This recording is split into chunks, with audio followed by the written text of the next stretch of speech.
Good morning, everyone. Good morning, good morning. It is Monday. It's a fresh week, and I'm on my way to work, obviously. And today, I'm not sure what I'm going to title it, but I know what I'm going to talk about. I just don't know what I'm going to title it. But it has to do with law of attraction. And it comes from a question that someone had asked of me in terms of what they were experiencing. They were experiencing some triggers, and they wanted to know why they were being triggered by something that didn't or seemed to not have anything to do with them. And first of all, that question is flawed, which is why the person was not aware as to why they were being triggered, because they had a belief that was or is untrue. I'm not sure if they still hold it, but it's the reason why they were confused. It's the reason why they were being triggered, because they were not understanding that everything that we experience is our law of attraction, even if it's just seeing something. Understand, if we just see an interaction that other people have, hold on a second.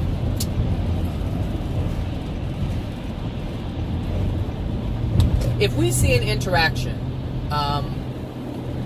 with other people, that interaction is for us. It's for you. It's for whoever sees it. It's for whoever is in the area to witness whatever is going on. The reason why is because you were in that space at that particular time to witness that event for that reason. And certain things happen in your life that prevent you from being at a certain place at a certain time, and that put you at a certain place at a certain time. This is all your law of attraction. The universe is working 24/7 to ensure that you are getting every single message that you need to improve yourself. So everything that you see is for your benefit. Even if it's something that we would deem as tragic, negative, bad, painful, hurtful, it doesn't matter what it is. That is for you to witness, because there's something within you that needs to be released, and that thing or that event that you're witnessing is for you, or is for you, so that you can become aware of it. So anytime you're triggered, that is a sign.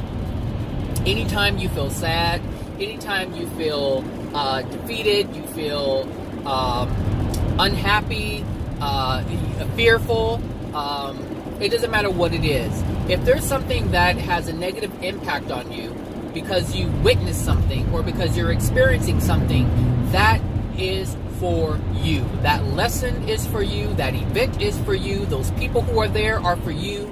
It's the universe working together. Because here's the thing. Without people or animals, without living things, you cannot get your law of attraction. Your law of attraction are experiences. And these experiences come from people. They come from animals. It doesn't come from things that don't move. Well, it could. You could. Well, no, not really. It can't. Because you have to interact with it. So even if you step on a goat head, or you step on a nail or a piece of glass, it's you interacting with something. Something isn't going to really interact with something by itself because it's not moving. Does that make sense? You have to interact. So it's people that are bringing you your law of attraction. This is how we are all cooperative components for one another. We bring each other lessons in so many different ways. We bring each other lessons through pain. We bring each other lessons through love. There's a myriad of ways that we're getting our lessons every single day. Now, I told you guys a long time ago. Ooh, it's warm in here. One second. This seat warmer is really, really bumping. My God. I'm sweating, and it's like 51 degrees. So,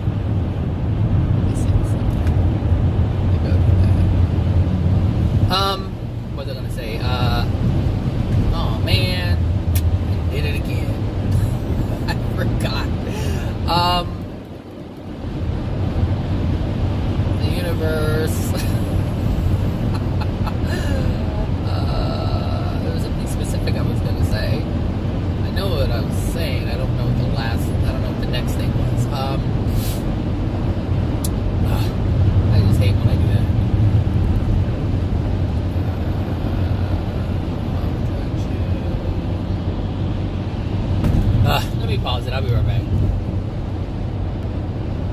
Okay, now I remember.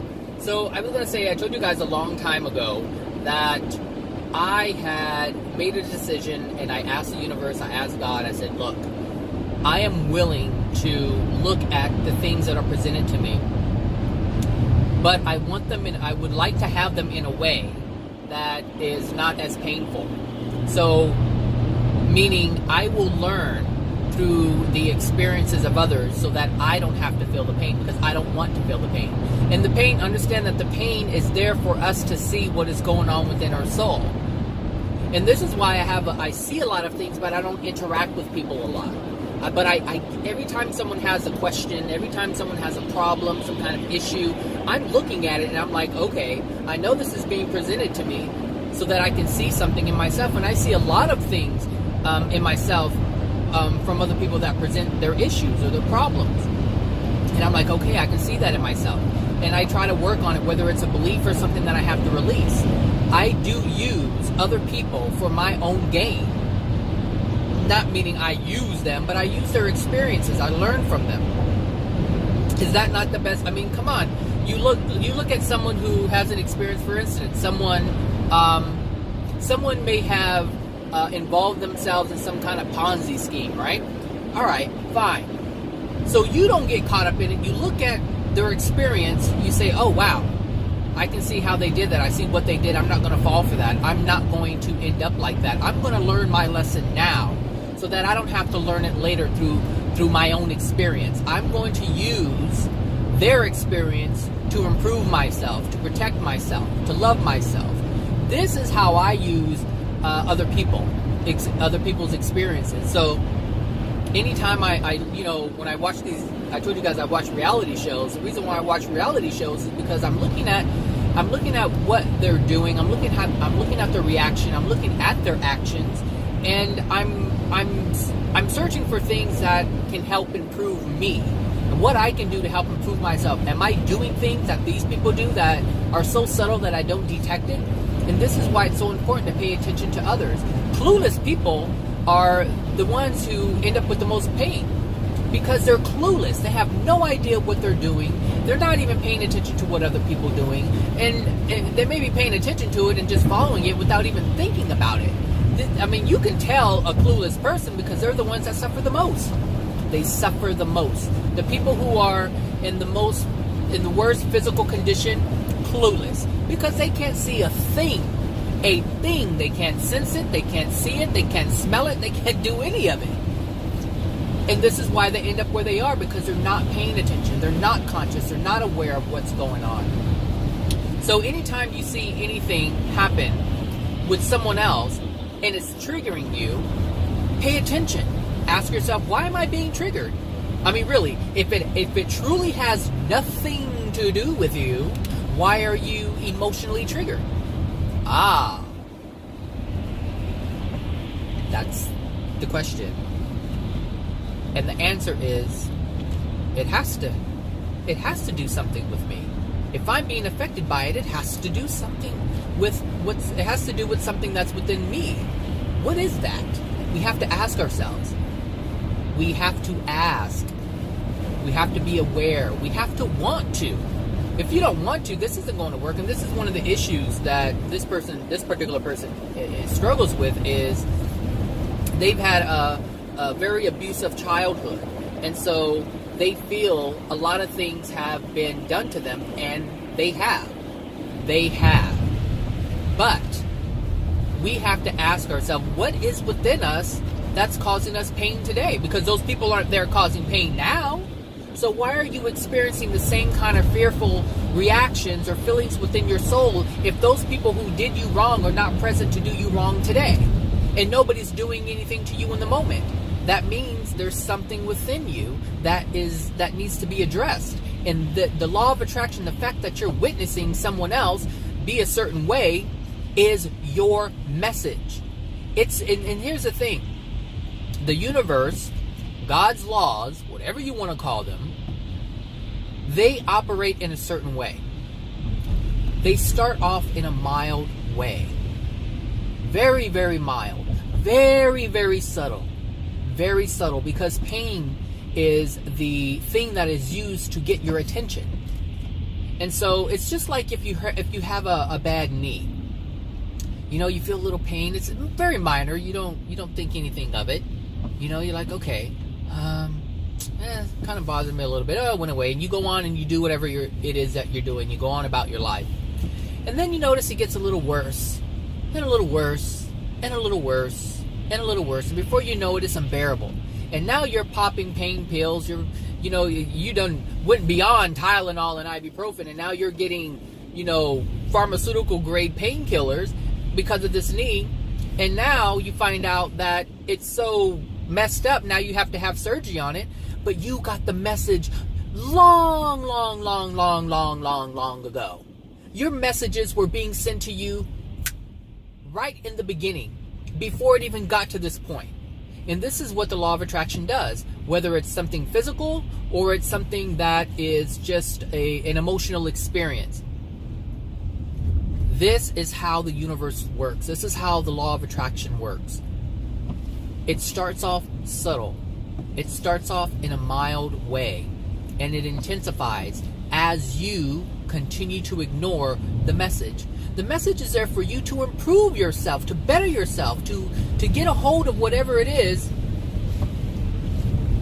Yeah, to get a hold of whatever. Oh, so many cars. My goodness. You got a Mercedes, you got a little Toyota Corolla. Somebody wasn't paying attention. Even this, law of attraction. So, what does that mean? It means every person who is passing this area right now is being given a message. The message is what? It's raining outside. It's wet. Be cautious. Things can happen. And so now I'm taking it upon myself to be extra vigilant. I'm looking at everything around me. I'm not speeding. I'm keeping a safe distance away from other vehicles. I'm giving myself enough time. This is, because before, I don't know if you noticed in the video, but I wasn't keeping such a great distance from people. But I saw that, and it's like a reminder. Hey, you know what? Something could happen. Back off. And this is how it works. This is how it works. It's so subtle and mild. So I can get the lesson now and say to myself, hey, you know what? Be more careful. The conditions are not what they used, or are not, desirable driving conditions. So, like I said, I can use this information now and protect myself, or I can ignore it, speed, go around the curve, and someone could do something, and I could put myself in a position at a certain point at a certain time, and someone could not be looking and hit me, and we go spinning all kinds of crazy. Now I can learn from this, or I can learn from the car accident. The choice is mine. The choice is always mine, and the choice is yours. This is why it's so important to be aware of all these laws. To be aware of all the laws, all the rules, karma, understand what it is, understand the soul, why things are happening. It's important to know these things. You need to be prepared. Prepared for what? Prepared for your soul. Prepared for all the things that can come your way due to your soul condition. Due to your soul condition. This is what you're protecting yourself from. Understand, all the bad things that have ever happened to you is because of your soul condition. So I was talking to a gentleman, Saturday, and he had a history. He had a rough childhood where there wasn't a great deal of love in his family, and he felt the effects of that. And so it led him to drinking, and all these bad things that happened to him led him to drinking. So it was the treatment, the lack of love that he received from his family, that was in his soul. His soul then, as he became older and became an adult, his soul started to attract, well, the attractions were very early on, but he started to attract situations when he wasn't around or surrounded by the family that caused him pain. And this is what he was running from. This is what the alcohol was used for. This is what drugs are used for. So all you people who say, oh, I'm just smoking weed, I don't need weed. Oh, yeah, you need weed. You need weed to get through your day. You need your alcohol to get through your day, whether it's a shot or a glass of wine or a bottle of wine. It doesn't matter what it is. You need it, because if you didn't need it, you wouldn't do it. That's fact. You can say it's, oh, I only do it, for recreational reasons. You're only fooling yourself. You're only fooling yourself. And the reason why is because you're in denial. In denial of what the true issue is. Because if you weren't in denial, you would deal with it. You would feel it and release it. You would feel it and release it. And I'm not saying, well, there are people who experience the same things, and they have the pain, and they also deny, but they don't drink. Because they may have a belief that, hey, drinking is bad.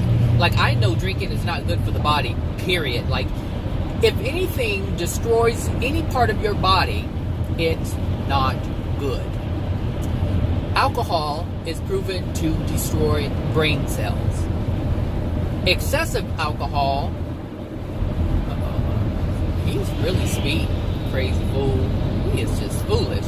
You see what I'm saying? Now you see that motorcycle speeding by, like, I'm doing 75 right now, actually. I'm doing 75, so he has to be doing what, 80, 85? Craziness. And he's on a motorcycle. So the fact that he's swooping up behind people in a rapid way, people aren't going to see him. And they may try to merge, and then there you go, everyone's spinning out of control. This is what I'm saying. Like, I don't know if he passed that car accident back there, but hey, it is what it is, and this is what I'm saying. His law of attraction will be his law of attraction. So he could end up unscathed, but the person who tries to avoid him after they realize that he's there may try to swerve to avoid him and end up in some embankment somewhere. I mean, anything can happen. Depends on your soul. Your soul is what dictates the severity of whatever your law of attraction is. So I prefer mild ones. I prefer a very less intense law of attraction, which is why I'm always trying to understand what something means, even if it's it doesn't matter what it is. But anyway, going back to the guy, or the alcohol, it doesn't matter what it is. Whatever you're using to make yourself feel better, it means that you're not seeing something. You're experiencing the pain, whether it's physical or it's mental or emotional, you're feeling the pain, but you don't want to deal with the cause. And so what you want to do is you want to take away the pain without dealing with the cause. Which means what? The next thing that's going to happen is going to be a result from the alcohol or from the drugs that you're consuming. Because, like I said, if you're doing any kind of drug, whether it grows naturally or it doesn't, I don't know. If you're doing any kind of drug, it will destroy a certain aspect of your being. Yes, it will take. This is why people are doing the marijuana right now, because it's taking away their pain. It's taking away their pain, but it's also causing other things: dry mouth, dry eyes, yellow eyes. Over time, it affects the lungs. I mean, we have to look at what's really going on here. And people think, oh, it's great, it's the miracle drug. And it's not. It's not. You're just going to end up with more painful law of attraction due to what you're doing, because you're not seeing the reason why you're reaching for those things. Like when we're in pain, the goal is to find out why we're in pain emotionally. All physical ailments come from an emotional injury within you. That's where it comes from. And so we want to identify what this is. Because once you deal with that, your body it automatically heals. Your body knows how to rejuvenate. The thing is, like, we have, in our spirit body, there are these, what people call chakras. And they're energy centers within the body. And there's many, more than your 7, more than your 8, 9, 10, 13, 27, 43. There's hundreds of chakras within your body. Energy centers, or I don't want to say center because it means that it's in the middle, but there's swirling energy all over your body. And anytime, meaning Your soul is producing energy. It's actually within your soul. It's not within your spirit body. It's actually your soul that's producing these energy, this energy, and it's swirling. And it's raining, sir. So don't be an asshole today. But these energy centers are coming from your soul, and anytime you have an emotional injury, there's a block in that area. There's a block in that area. And so what happens is energy doesn't swirl there anymore. And so if you can look at or picture, for those of you who don't know, some of you probably already know this stuff, but these energy centers swirling around, doing its thing, and the energy is the life force. It's the life energy. It's what's sustaining your spirit body and your physical body. All right? Think of it as flowing water and stagnant water.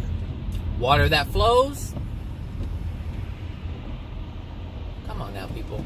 Water that flows brings life for that.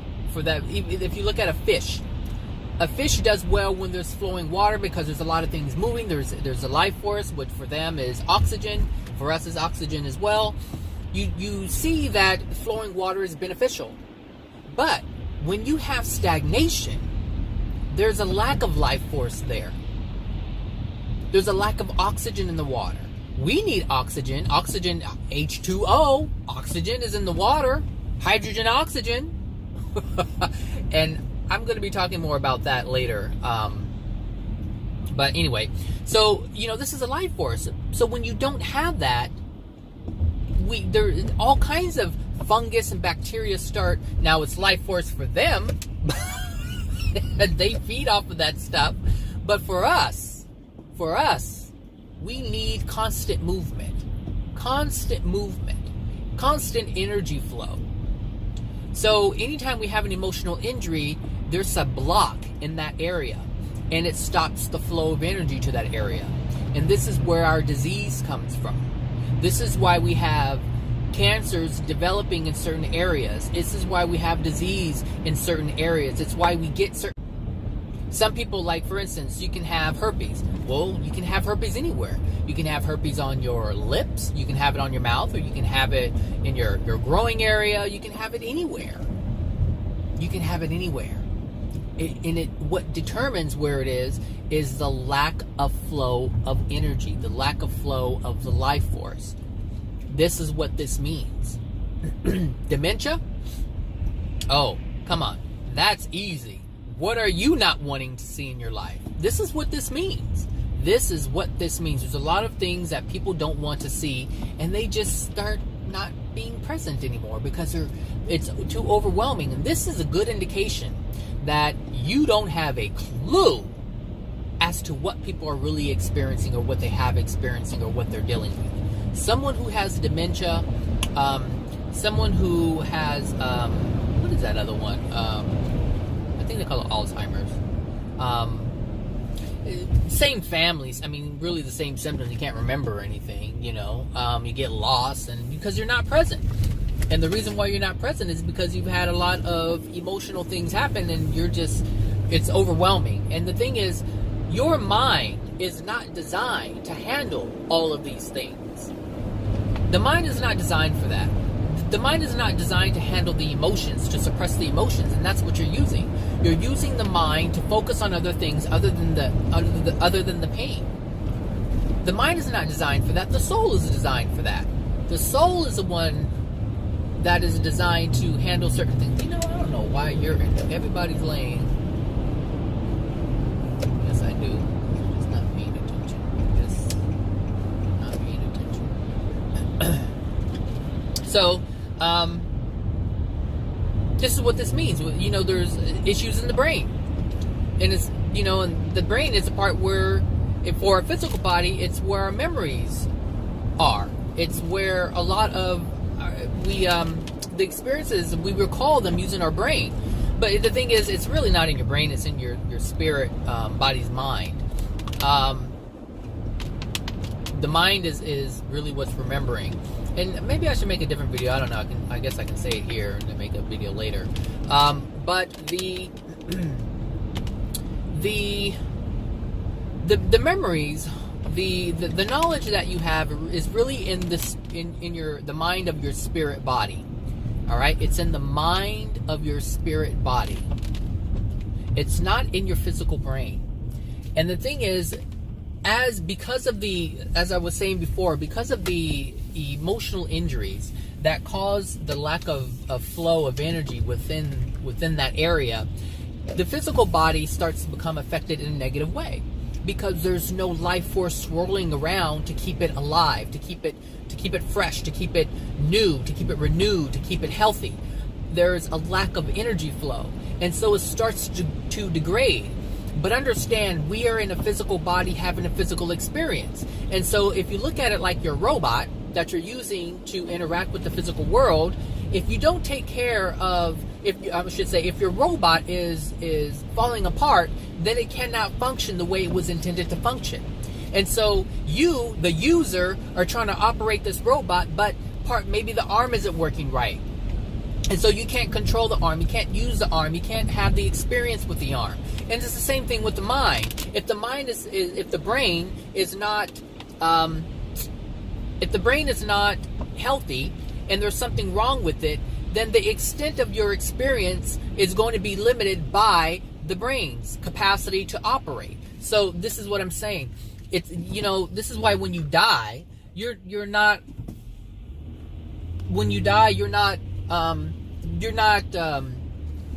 affected in the same way as you were here. You may have some things going on in your mind, but it's going to be expressed differently because you're no longer in the physical world, you're in the spirit world. And this is why it's so important. Everything is connected, but this, doctors don't understand this. Psychiatrists are so focused on the physical that they don't understand why these things are happening. Everything is emotional. Everything is emotional. This is why people have, they're like, oh, I used to have brain fog, but I don't. I walk through a lot of things. My memory has improved. And we can do physical things to improve ourselves. I have gone way off subject. We can do physical things to improve ourselves, but it doesn't change the soul condition. Like, what we're doing is we're altering the physical, but we're not changing what caused the physical to be what it was, for us to have to alter it to put it back to where we can function. So, for instance, if someone has a shattered knee and they have to have a knee replacement, that doesn't, just because they can use their knee again, doesn't mean that they have fixed the emotional injuries within the soul. They're still going to have pain in the knee. It's just not going to be expressed in the exact same way, because we experience pain in a different way in the spirit world. It's a bit different. But anyway, your law of attraction, this is all for you. Everything that you experience, everything that you see is for you. So you can say, oh, that don't have anything to do with me. If you witnessed it, if you heard of it, if someone's coming to you and telling you about it, oh, it's for you. Trust me, it's for you. An example I was thinking of, when I picked my nephew up and brought him here for a week. When I went to my brother's house, it the thing is, like, I told you I didn't really allow my nephew to come because I thought he was too young. I think 9 years old is a good age for him to actually remember the things that we were doing. I figured if they're too young, they really won't remember it. And so I'm all about creating memories. I'm about creating experiences. So when I went to pick him up, my brother, they're struggling financially, and there are certain things that they didn't have, and it reminded me of how we were growing up. Like, my brother is literally living the life that we lived when we were little. Yep. The exact same way, probably actually a little worse. It was bad. Like, it was really bad. Like, I mean, he doesn't even have a dining room table, doesn't have a table and chair for, to sit and eat. Like, he doesn't have these things. And, he had a Christmas tree. And, the thing is, I was looking at it, I was like, it just brought back a lot of memories. And the thing is, it was supposed to. It was supposed to bring back memories like that. Because how I felt when I was little about not having, those things are still within me. Now, granted, my life is completely different, but it's only because my beliefs are different. My beliefs change my experience. It doesn't completely change it the way I want it to be. It makes it a little different. Because I don't believe that I have to be poor. I don't believe that I have to not have things. I don't believe that anymore. But when I was little, when you grow up and not having anything, this is a belief. This is just the way you think life is. Hey, life is a struggle. Hey, it's hard to find work. This is, if you grow up like this, then this is how you create your life. This is how your life is going to be. And this is, I can tell this is my brother's belief, because this is how he's living. And the reason why he's living like that is because this is how he grew up. Like we grew up in the same manner. Like, I remember my mother bringing home a Christmas tree, and she brought it on a bus. Like, we didn't even have a car. And the Christmas tree, bless her heart, the Christmas tree still had roots on it. Like, where did she get this tree? So we didn't have, the typical tree, you go to a Christmas tree farm, and they're all cut, and they're, they're there on a stand or whatever, and you pick one out, right? She had roots, and it had that burlap cover on it, and she brought it home. It wasn't a big one, and we put it in a pot. We had a great big old planter pot, and back then they had console TVs. I don't know if some of you younger people know what those are, but it was basically a TV that looked like a piece of furniture, and we sat it on top, and that was our Christmas tree. And like, that's how poor we were. Like, we couldn't just go to a regular tree farm. I don't know where she got that tree, but she wanted to, attempt to give her boys something, give her children something. And I get it, I understand it, and but I always knew that our situation was different than most other people.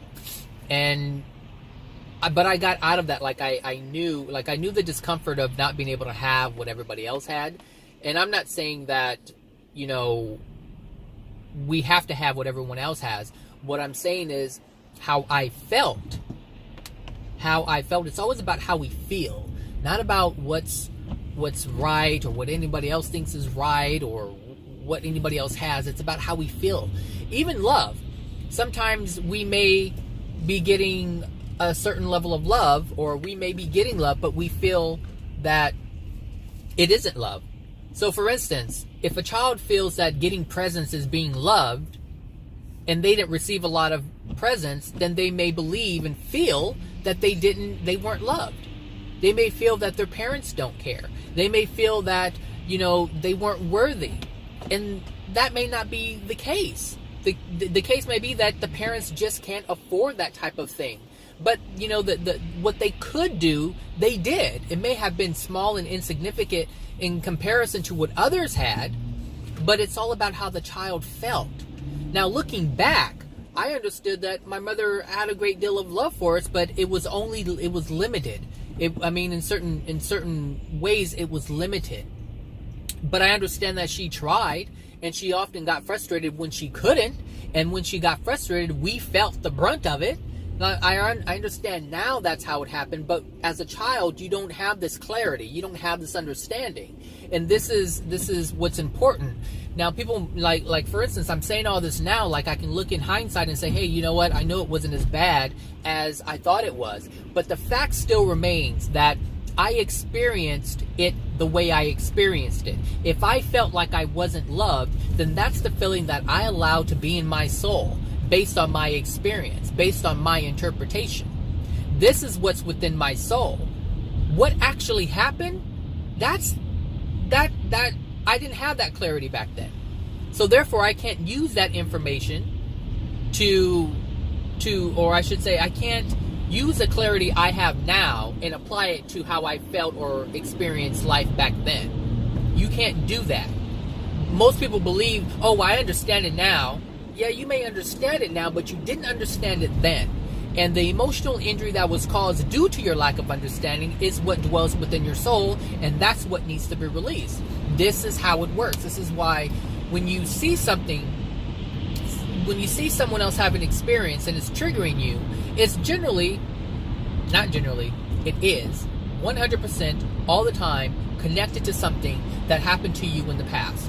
And this is what you have to connect to that you're not willing to connect to, which is why you're being presented with the law of attraction to trigger you, to remind you that it's still there, because at some point you forgot all of it. That's what the law of attraction is for. It's a reminder. It's to help you clean your soul. Your soul's jacked up from all the harmful experiences that you had and from the interpretations that you made based on the things that were within your soul.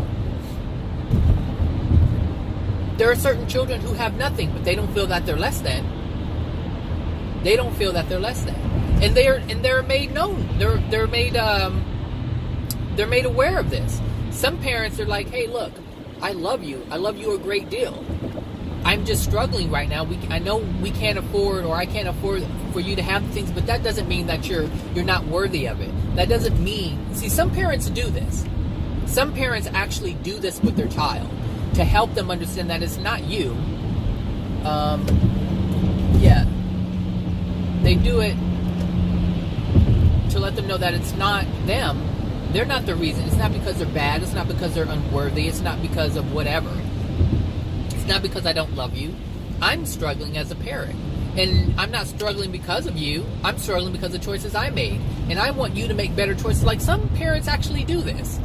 And then there's parents who are like, you know what? I have to go to work and feed you and do this and do that, and I'm trying my best and you're just getting on my nerves. Go to the room. This is, look, I'm telling you, like, this is common. That's common. It's rare for parents to actually explain and take ownership of what's really going on. It's rare. But sometimes it happens.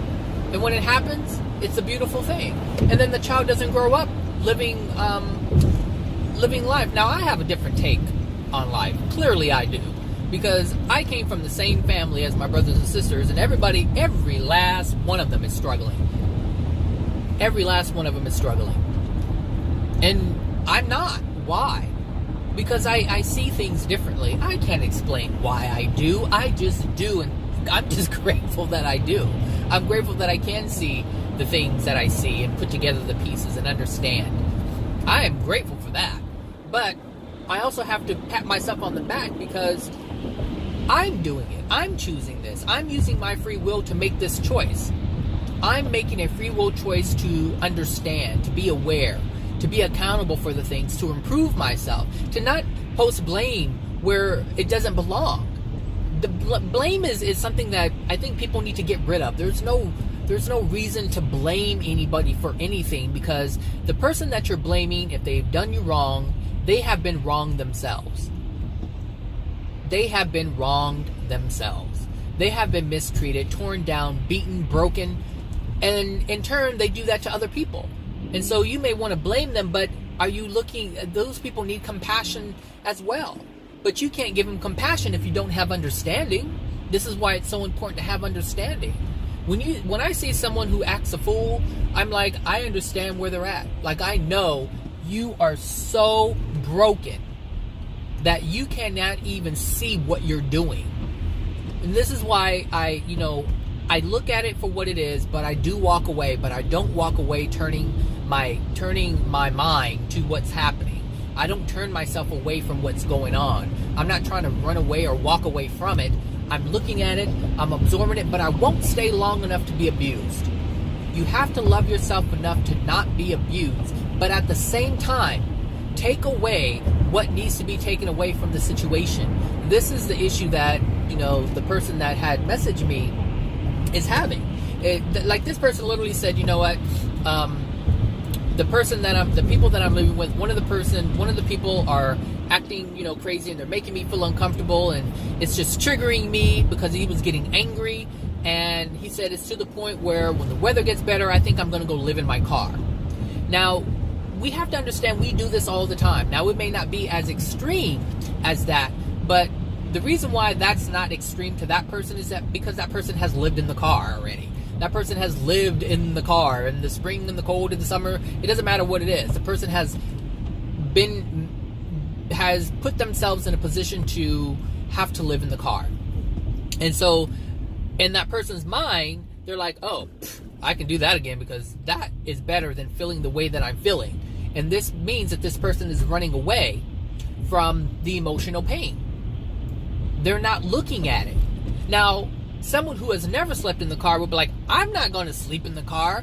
I'll go to a shelter or try to find a program or something before I go sleep in the car.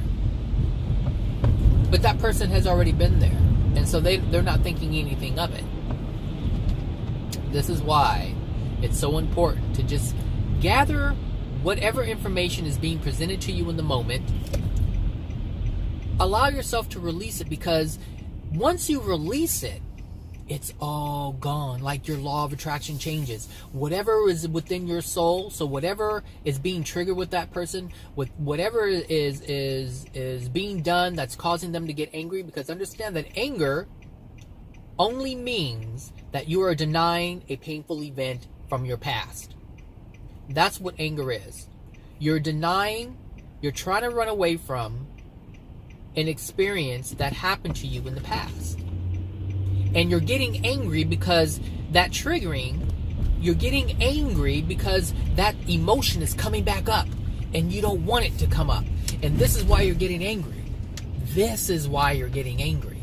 This is why all people get angry. Because when you say something is being triggered, when you say I'm getting angry, when that anger comes up, you're getting frustrated because they're bringing up the same feeling that you felt when you were younger. That's what anger is. You're not mad at the person. You're never really mad at the person. You're mad at the fact that you're experiencing something. And now you want to blame the other person for bringing you to that point. But the universe is doing it. Like the universe if you want to be mad at anybody, be mad at the universe. Be mad at God. But the person is just doing they're only doing what your soul is telling them to do. Really. That's what's happening.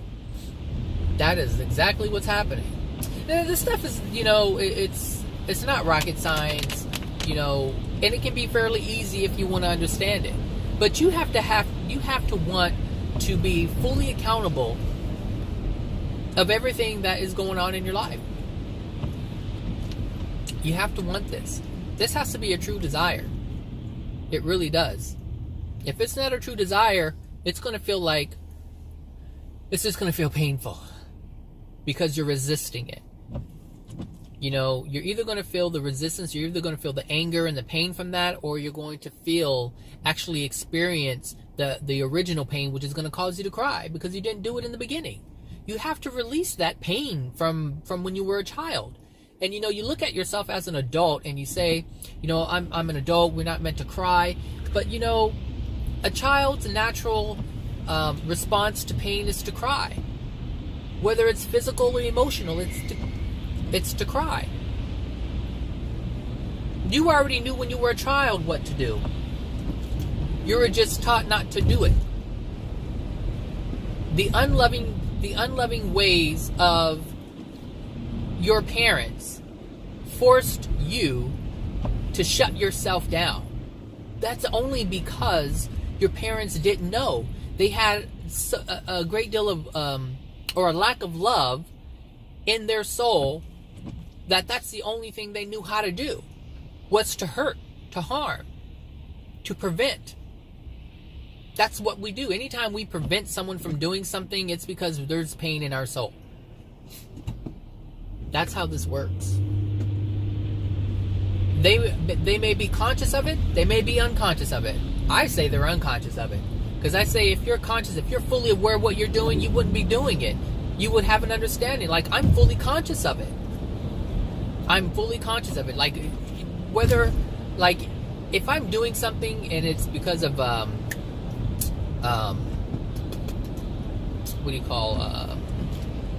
if it's just a natural response, and I do it, I catch it later, I'm catching it. I'm aware of it to catch it. And then I have to analyze it. And then I have to ask myself, well, why would I do something like that? Why would I harm someone like this? And the thing is, you'll know because you'll feel a sense of regret. You'll feel sorry for, you're like, I didn't want to do that. I feel really bad because I hurt this person in this way. That's becoming aware. It's your responsibility to ask yourself, why did I do that? If I feel bad for doing what I did to that person, why did I do that? And this is where you ask yourself so you can identify why you would do something like that. And it's very simple because whatever you did, you can recall the times that it was done to you and you didn't like it. And because you didn't like it and you didn't release the pain when it was happening, now it's trapped in your soul. And the only way for you to become aware of it is for you to express it so that you can see it. Hello. All right now. Anyway, so yeah, that's it. That's I don't know what I'll title this, but you know, I hope that this helps someone out there understand, you know, why they're seeing, or when they're seeing something, that it is for you. It is for them to see. It's not just happening because you were at that place at that time to experience or witness that. That was for you. Completely tailored for you. You know, there's a reason why you can't find your keys sometimes. There's a reason why you're late for work sometimes. You know, sometimes the universe is working for you all the time, whether it's to bring you a message to improve yourself or to keep you behind so you don't experience something that's not in your soul. So if there's going to be a 24-car pileup, all kinds of things may happen. All kinds of things. You may not be able to find something. There may be a detour, you know, there may be something. I don't know what it is. Maybe your car don't start. Maybe your battery, something. And you get to work late and you're frustrated because you got to work late. But you have to ask yourself, why is this happening? Why am I being prevented from leaving? Like the universe, we see the universe working unilaterally sometimes. Like it can only be this way or that way. You know, it's like, okay, or I'm sorry, unidirectional, that's what I meant. You see the universe, you see things is happening for good or for bad. It's either I'm being punished or I'm this, but no, the universe only operates in one, it does operate in one direction. We think it's in multiple directions, either bad or good. So the universe will always bring you what you need to help you improve yourself. Sometimes it's through pain, but we see pain as a bad thing, and it is a bad thing, but we don't understand it from the universe's perspective. We understand it from the recipient's perspective. Like the universe isn't receiving any pain, we are. So we see it differently. We see it completely differently. And this actually brings me to, you know, this thing, this Red Table Talk with Jada Pinkett. Now, I didn't see the show. There's something going on with R. Kelly. I don't know if it was a TV show. I don't know if it was a movie. I don't know documentary. I don't know what it was. But she said, she goes, I just can't understand. If someone can please comment and help me understand why R. Kelly's album sales and streaming is spiking. Like she couldn't understand it. Like she wanted to know, why is it spiking? After all of the, you know, that has come out as in terms of what he has done to these young girls, why is his album sales spiking? And so she translates album sales with success, with being rewarded. Because that's what you want to do, right? You want to make an album and sell it. You want to make a movie and sell it. But if someone does something wrong, you want to punish them. And so in her mind, she's like, why are you rewarding this person after all that has come out in terms of what he has done to these young girls? And then she said, because of her anger, because she has black issues, and if you look at any of her discussions, you can tell she has black issues. So she said, you know, is it because young black girls don't matter? And it had nothing to do with that. It had nothing to do with that. And so she was looking at it from the perspective of being Jada Pinkett. She was looking at from the perspective of being the age that she is. So we're considered the older crowd. Like, I'm 41 years old, so I'm considered older in comparison to someone who's young. Well, the bottom line is, if you're older, you've already listened to Bump and Grind and all of other R. Kelly's music. You've seen his videos. You have a full understanding as to what was put in his albums and his videos, what they mean. And now we have a full understanding, being that all these scandals have come out. But the younger generation do not. They did not grow up on R. Kelly. So when this documentary or this movie or TV show came out about him, you know, releasing all the scandals or telling all the scandals, the young people want to know, hey, I want to hear, you know, if he was talking about what he was doing to all these girls in the music, I want to hear it. I want to understand. And that's what Jada Pinkett had, was understanding as to what the music was about. But the younger generation, they don't know anything about that music. I mean, you may if your parents still listen to it, but for the most part, younger people don't know anything about R. Kelly. So, of course, they're going to download and stream the music because they want to listen to it. They want to see what what the show or the documentary or the movie was talking about. Because it was said that he wrote about all the things that he was doing to these girls. Now, we didn't see it because we didn't have it in the full context. We just heard it and interpreted it the way we wanted to interpret it. And if you liked R. Kelly, you would never think that he was actually doing these things to these girls. It was just music. It was just entertainment. But now we know the truth of it. And so now you have all these millions of young people who have never heard the music or seen the videos, and now they're streaming and downloading. It had nothing to do with black girls, and so she was seeing it from the perspective of her being older and having a full understanding, and the young people were seeing it from the perspective of, I want to know. It was only curiosity that made the album's sales spike and the streaming spike. It wasn't what she thought it was, but because of her emotional injuries, she could only see it from that perspective. That's the only way she could see it. The only way she could see it. So, you know, I posted on there and said, you know, it doesn't have anything to do with that. It's just people are curious. And the byproduct of that curiosity is someone's going to get paid. Because someone has to purchase something that someone made in order to find out about it. In order to satisfy the curiosity, they have to purchase something. And that's what they're doing. It's that simple. It's really that simple. It is really that simple. Anyway, that's it. I'm at the office. So I hope everyone has a wonderful week. I don't know if I'll make any videos for the rest of the week. I just knew I wanted to make this one. But if something else comes up, of course, I'll make a video about it. All right? Okay, everyone. Take care of yourself. Bye now.